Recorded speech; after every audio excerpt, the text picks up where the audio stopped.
welcome once again to another episode of SIAM Speaks. Today we have with us Mr. David Nolan, who is the Executive Director of the Automotive Recycler Association of Australia. Of course, I would like to give the mic essentially to Mr. David so that he can give a more expansive scope of his experience for all of us. So please, sir. Thank you. So, I've been associated with the automotive recycling industry in Australia for 15 years, and I operate an association. There are about 300 businesses around Australia who are part of our network, and we are actively involved in providing IT services, and particularly business management and inventory management services to those businesses, as well as assisting them with the marketing and selling of second-hand parts. Okay. Sir, to take us to the first question that I have. So India currently, you must know, sir, of course, that India currently has just launched the ELV regulation for the OEMs. And one of the biggest problems for an automotive recycling ecosystem in India is that currently most of the market is unorganized. It has been just 2 or 3 years since official registered scrapping facilities have been functioning in India. So one of the bigger challenges for us is that how to keep track of all the vehicles which are becoming end of life vehicles, and how to manage them, how to bring that into the scrapping facilities. So sir, I would like to ask, based on that only, what kind of systems or tools has Australia implemented to track all the end of life vehicles that are there on plying on the road, and to bring them to the recycling facilities?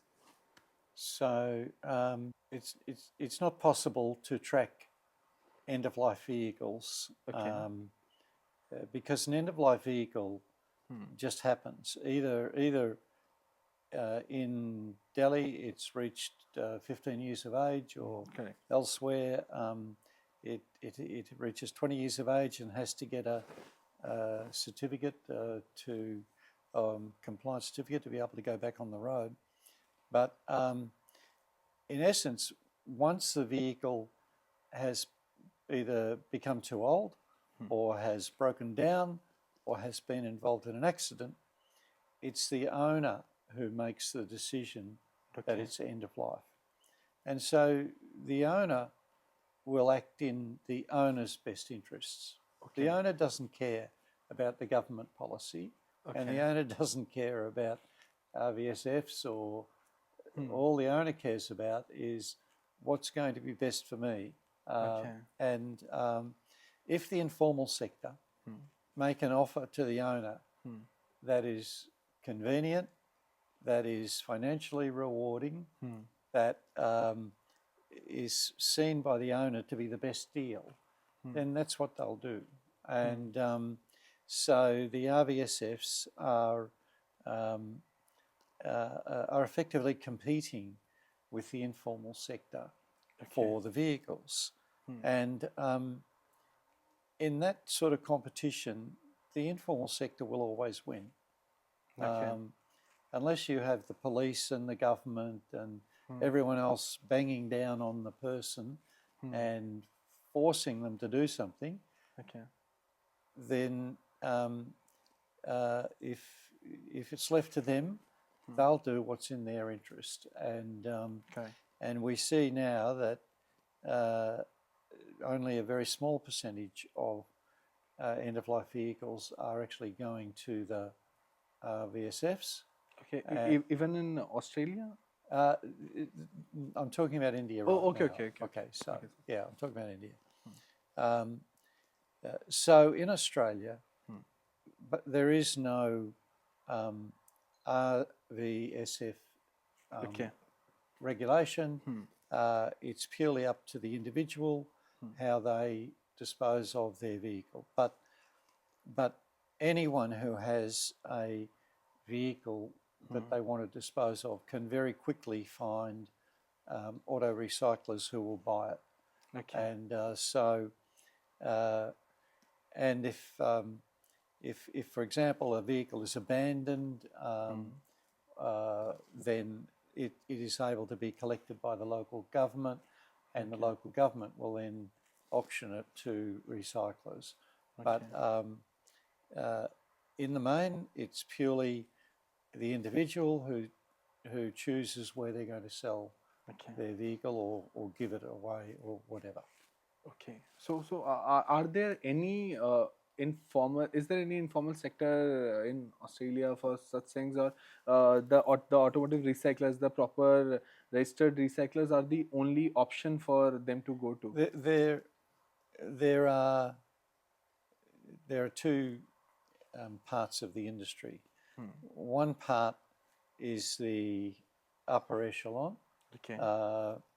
You might describe it as the formal sector, but the upper echelon who are environmentally compliant, who have good computer systems to manage their business and to sell their parts, and usually they buy the not too old vehicles, maybe 6, 7, even up to 10 years old. But usually they're buying the newer vehicles, and they make their money out of selling parts mostly, and some money out of scrap or export.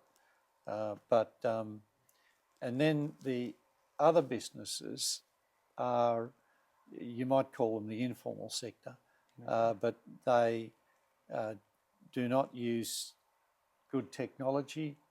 They are not environmentally compliant usually, and they compete against the others for the vehicles. So coming back to the Indian scenario, what advice or what kind of steps would you recommend for India to make sure that this goes in the more sustainable direction? Because we once again are quite densely populated country, and we'll have to reprocess that in some sense, all the metal and non-metal parts. The first thing is for the formal sector to commit to working cooperatively with the informal sector. Not create a situation where they're not talking, not cooperating, and are competing. And as I said, if there's competition between the informal operators and the formal operators, mostly the informal operators will win. Correct. Because they have the best connections, the grassroots connections with the car owners. So in my view, the formal sector, the RVSFs, should be looking very closely at strategies that will enable them to work cooperatively with the motor shops, the parts sellers. And I think there are strategies.